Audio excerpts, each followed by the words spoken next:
ನಾನು ಪಲಾವ್ ಫ್ಲಾಗ್ ಮಾಡ್ತೀನಿ. ಇಲ್ಲಿಗೆ ಹೋಗಿ ಲೈಟ್ ಎಲ್ಲ ತಗೊಂಡು ಓಕೆ ಮಾಡಿಬಿಟ್ಟು ಇಲ್ಲಿ ಹಾಕಬೇಕು. ಹಿಂಗೆ ಮಧ್ಯದಲ್ಲಿ ಹಂಗಲ್ಲ, ಅಂಡು ಮಾಡಬೇಕು. ಆಮೇಲೆ ಪೆನ್ಸಿಲ್ ತಗೊಂಡು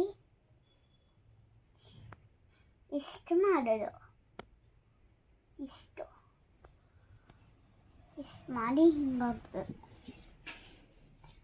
ಆಮೇಲೆ ಹೋಗಿ ಆಕ್ವಾ ಕಲರ್ ತಗೊಂಡು ಹೋಗಿ ಬಿಟ್ಟು ಇದ್ರ ಮೇಲೆ ಹಿಂಗೆ ಮಾಡಿ ಎಲ್ಲ ಕಡೆನೂ ಹಿಂಗೆ ಮಾಡಿ ಆಮೇಲೆ ವಾಪಸ್ ಈ ಲೈಟ್ ಎಲ್ಲ ತಗೊಂಡು ಮತ್ತೆ ಇಡಬೇಕು.